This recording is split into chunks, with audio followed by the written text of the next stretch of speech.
రుభు గీత శ్రీ శివరహస్యం 10వ అధ్యాయము. రుభు. ఆలకించు నా మాట ఓ నిదాఘ.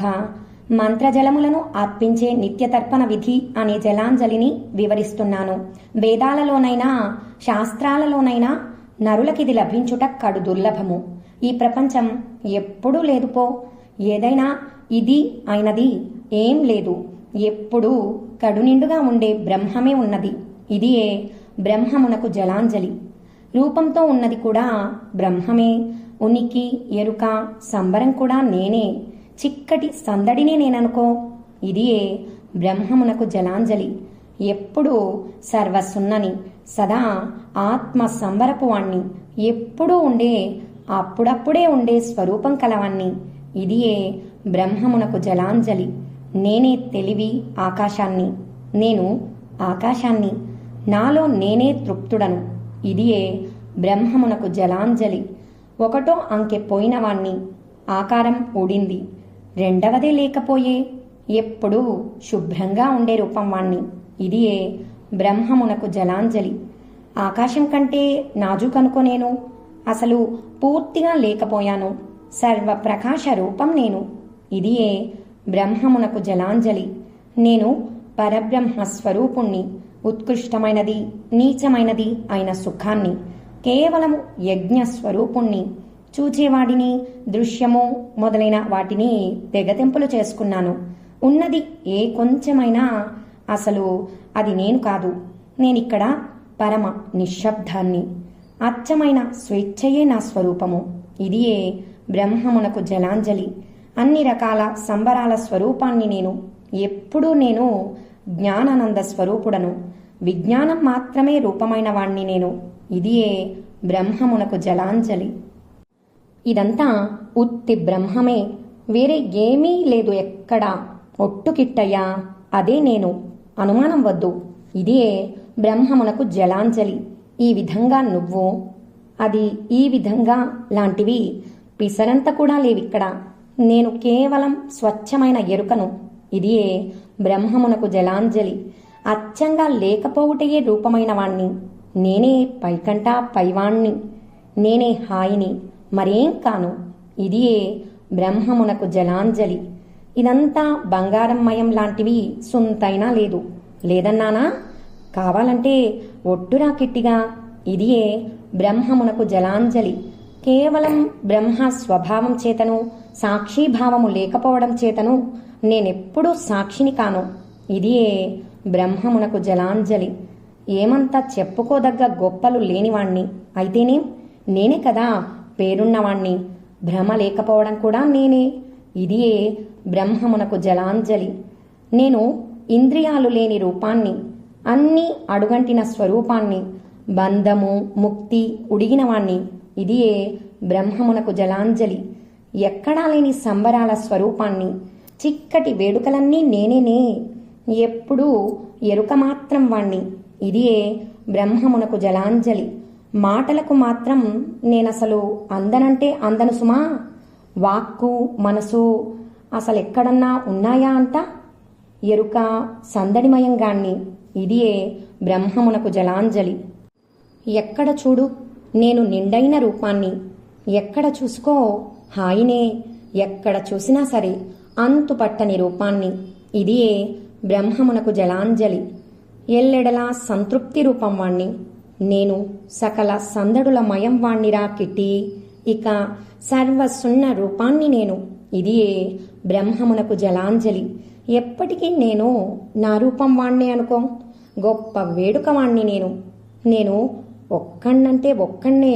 ఇదియే బ్రహ్మమునకు జలాంజలి. నేను ముక్తుణ్ణి. నేను మోక్షరూపం వాణ్ణి. నేను అన్ని ప్రకారాల మౌనానికి ఆ పైవాణ్ణి. నేను సర్వ నిర్వాణాల రూపాన్ని.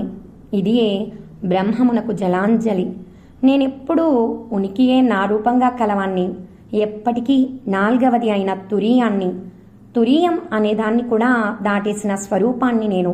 ఇదియే బ్రహ్మమునకు జలాంజలి. నేను ఒట్టి సత్యాన్ని, విజ్ఞానాన్ని. నేను ఒక్క ఉనికిని, మళ్లీ సంబరం వాణ్ణి. ఊగిసలాటలేని స్వరూపం వాణ్ణిరా అబ్బి. ఇదియే బ్రహ్మమునకు జలాంజలి.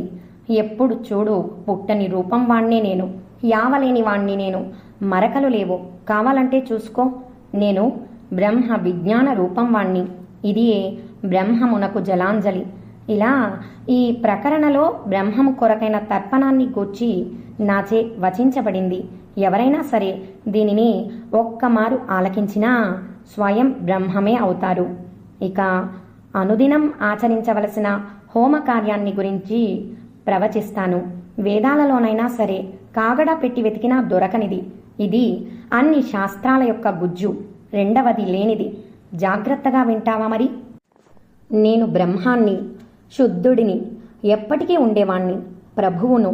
ఓంకారం యొక్క అర్థమున్నదే, అదే నా స్వరూపం. కావాలంటే దొరకది హోమం. పరమాత్మయే నా స్వరూపము. పెద్ద పెద్ద వేడుకల కంటే పై సంబరాన్ని నేను. ఎరుక సంబరం స్వరూపమైన వాణ్ణి. కావాలంటే దొరకది హోమం. అస్తమానం ఉండే ఆనందమే స్వరూపమైన వాణ్ణి. నిండా కళంకం లేనివాణ్ణి. ఎరుక యొక్క ఆకారమే స్వరూపమైన వాణ్ణి. కావాలంటే దొరకది హోమం. దేని రూపమైనా కొంచెం కూడా కానివాణ్ణి. అసలు నేనే లేనురా అబ్బు. నేను అతడిని కాను. ఏ లావాదేవీలు లేని రూపం వాణ్ణి. కావాలంటే దొరకది హోమం. నేను ముక్కని కాను, ఛాయను కాను, మనస్సును ఇంద్రియాలను కాను, బుద్ధిని కాను, ఊగిసలాటను కాను. కావాలంటే దొరకది హోమం. ఒళ్ళు మొదలైన వాటి రూపాన్ని కాను. మూళ్ళు అనగా త్రిపుటి మొదలైన వాటిని తెగదెంచుకున్న మెలకువ కలల రూపం కానివాణ్ణి. కావాలంటే దొరకది హోమం. ఓ వినడం లేదు, ఓ నెమరేసుకోవడం లేదు, పోనీ ఏకధ్యాస ఉందా అంటే అది గుడ్డాయిరి. లోపల అనుకోవడానికి కొంచెమైనా లేదు. కావాలంటే దొరకది హోమం. మనస్సు యొక్క ఉనికి ఉత్తుత్తిది. బుద్ధి రూపమైనది ఒట్టి అబద్ధం. అహంకారం అనేది పచ్చి అబద్ధమని తెలుసుకో. 3 కాలాలకు కాలమూడింది ఎప్పుడూ. 3 గుణాలు కల్లయే అని తెలుసుకో. కావాలంటే దొరకది హోమం. ఆలకించేవన్నీ అసత్యమేనని తెలుసుకో. తెలుసుకునేదంతా కల్లయే ఎప్పుడు. అన్ని తత్వాలు ఒట్టివేనని గ్రహించు. కావాలంటే దొరకది హోమం. రకరకాల రూపాలు లేనివేనని తెలుసుకో. రకరకాల వర్ణాలన్నీ ఎప్పటికీ అసత్యమే. వేర్వేరు జాతులన్నీ అసత్తేనని తెలుసుకో. కావాలంటే దొరకది హోమం. శాస్త్రజ్ఞానము ఒట్టి మాటయే అని గ్రహించు. వేదజ్ఞానము తపస్సులు సైతము అబద్ధమే. అన్ని పుణ్యతీర్థాలు కలలే అని గ్రహించు. కావాలంటే దొరకది హోమం. గురు శిష్యులిద్దరూ గుడ్డు సున్నయ్యరా భడవా. ఇక అప్పుడు గురువు ఇచ్చే మంత్రం కళ్ళబొల్లిది కాక ఏమవుద్ది? అయితే దీనికి నువ్వు చూసేదంతా కళ్ళబొల్లిదని గ్రహించాల్సి ఉంది. కావాలంటే దొరకది హోమం. భోగాలన్నీ ఒట్టి సరుకే. నువ్వు అనుకునేదంతా ఎప్పుడూ ఒట్టిదే. అయితే కనబడేవన్నీ కళ్ళబొల్లివేనని తెలియాల్సి ఉంది.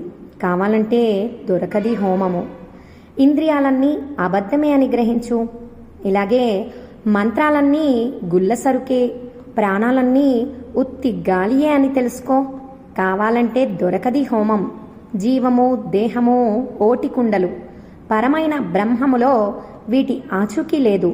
నాలో ఉన్నదెల్లా గుల్ల అని గ్రహించు. కావాలంటే దొరకది హోమం. కనిపించేది వినిపించేది ఒట్టి బేరమే. నాలో ఉన్నట్టుండే ఓత ప్రోతాలు నిండు సున్నా. కార్యం అకార్యం అసత్తే. కావాలంటే దొరకది హోమం. కనిపించేదాన్ని పొందడం ఉంది చూశావు, అది లేనిదే. ఇక సంతోషం ఒట్టి అబద్ధం. కర్మలన్నీ అసత్యమేనని తెలుసుకో. కావాలంటే దొరకది హోమం. అంతా కానిది అసత్తేనని గ్రహించు. పూర్ణము అపూర్ణము అసత్తే. నవ్వులు ఏడ్పులు ఒట్టి గోలేనని తెలుసుకో. కావాలంటే దొరకది హోమం. ధర్మము అసత్తు అయినట్లే పుణ్యపాపాలు కూడా ఎప్పుడూ అసత్తే అని తెలుసుకో. లాభ నష్టాలు అబద్ధమేననుకో ఎప్పుడు. దేహం అసత్తే ఎప్పుడు. గెలుపు కట్టుకథయేనని తెలుసుకో. బడాయి ఎప్పుడూ ఒట్టిదే. మనసుతో నిండినది అబద్ధమేనని గ్రహించు. అలాగే సందేహం నిశ్చయం కూడా. శబ్దాలన్నీ ఒట్టివేనని తెలుసుకో. స్పర్శలన్నీ ఎప్పుడూ అసత్తే. రూపాలన్నీ అసత్తేనని తెలుసుకో. రుచులన్నీ ఎప్పుడూ అసత్తే, సువాసనలన్నీ అసత్తే అని తెలుసుకో. జ్ఞానమంతా అసత్యమే ఎప్పుడు గడచినది, రాబోయేది కళ్ళయ్యనని తెలుసుకో. అసలు ప్రకృతినే పట్టుకొని అబద్ధమంటున్నారోయ్. అంతా ఉందే అదెప్పుడూ అబద్ధమే. ఊరికే తిరగేసి మరగేసి పుట్టేదంతా ఒట్టి బొత్తిదే. గుణాలన్నీ అబద్ధమేనబ్బా. కావాలంటే దొరకది హోమం. నువ్వున్నావు చూసావా, ఒట్టి కుందేటి కొమ్ము. నేనేమైనా తక్కువ తిన్నానా?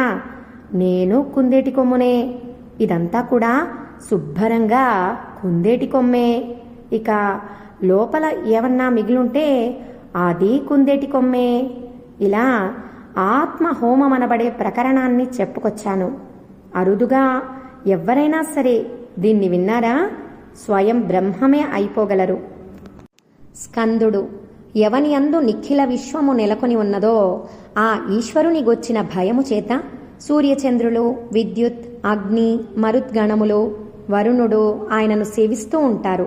శంభుని ఆనందాంశమైన ఈ జగత్తునందు భూతములన్నీ ఒక్కసారి కనబడి మరొక్కసారి అదృశ్యమగుచుండును. అట్లే దేవతలు, అసురులు మరియు కనబడనివి కూడా ప్రతికల్పమునందు ఉత్పత్తి అగుచుండును. అట్టి భగవంతునకు ధ్యానము కంటే ప్రియమైన సంగతి ఇక్కడ మరొకటి కొంచెమైనా లేదు. విశ్వ జీవజాలము నడుమ నెలకొని ఉన్నప్పటికీ శివుని స్వభావము సూక్ష్మమగుటచే ప్రాణ అపాన భేదములతోడి వర్తించు శ్వాస యొక్క నియమము చేతగాని, మనస్సు చేగాని, మననము చేతగాని, బుద్ధి చేతగాని, పంచవిధ ధారణాలచేగాని, విషయములయందు సంచరించు మనస్సును నిరోధించుటచేగాని, అసంఖ్యాకమైన వేద వచనముల చేత కాని అంతుపట్టదు. అయితే భక్తితో కూడిన మనోనిగ్రహము కలిగి సద్గురు ఉపదేశమును శ్రద్ధగా అనుసరించు వారికి అతడు సాక్షాత్కరించును, అన్యథా కాదు.